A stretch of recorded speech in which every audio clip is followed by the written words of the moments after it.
The one that, he was the one that would come home, and he would come home, and a lot of times, especially on the weekends, he had a little, a little nip. Try to speak up, Lord. You guys should stand up and speak a little But louder. anyway, he would come home and we're talking about my dad with the singing. My mother would play the piano.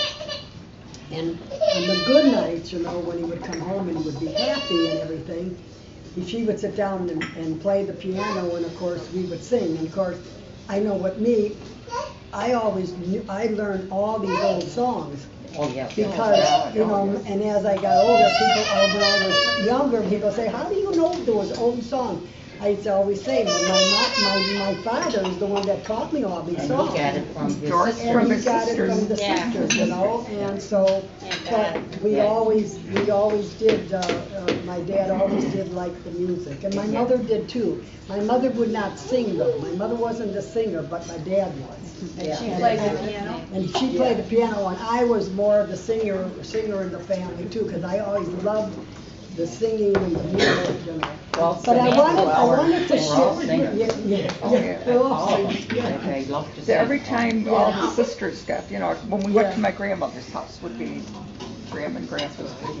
Well, even when Grandpa was still alive, they had a piano in the back parlor, and Dorothy played, and all you had to do was hum something to her. And that's where we learned all the words to all the old songs, and we'd stand there and sing songs. And I remember Christmas time when we were all little kids in school, everybody used to get in groups, you and I and Nori and Jean, and we'd all have to sing a Christmas carol. So we'd practice that Christmas carol the whole day, and we'd all have to get up and sing our Christmas carol. But I always said we were very lucky as children growing up. We grew up, we did anyway, during the Depression and that, but it was always fun with all the aunts. They were just, it was like a party every time they got together. It was just really lots of fun. It was a good family to grow up in. My mother said, to talk to my grandmother and said, oh, this would be such a wonderful place for the kids, not having to worry about, the city thing. So anyway, I remember my grandmother, Kunzler, gave my mother $50 to put down on it. And when she came home, my father didn't even know about it. And she didn't know how my father was going to react. But in her heart, I remember her telling us later in life when we grew up in that, exactly how that went. And I remember when she talked to my father, and she kind of talked him into it, and so he went out and looked at it too, and he agreed to buy buy the property with 6 lots. With 6 lots and then the garage. And two-car garage is what we lived in.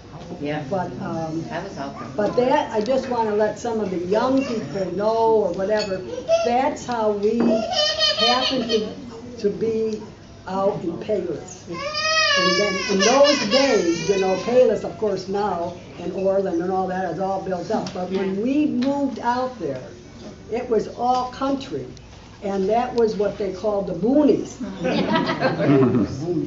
It's like, my mom and they lived out in the boonies. Who was it that used to take the bus? You and Noreen or Mary used to take the bus in and stay at our house on the weekends sometimes? I did sometimes too. You take the 95th Street bus. I remember Judy one time took me for a walk or something, and she got mad at me, or we both got mad at each other. And she said, "Well, try to get home."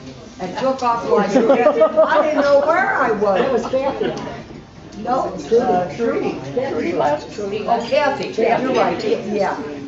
And I went to a little store, and I was trying to beat the band, and I said, all I know is what was it, Bishop? I didn't know the address.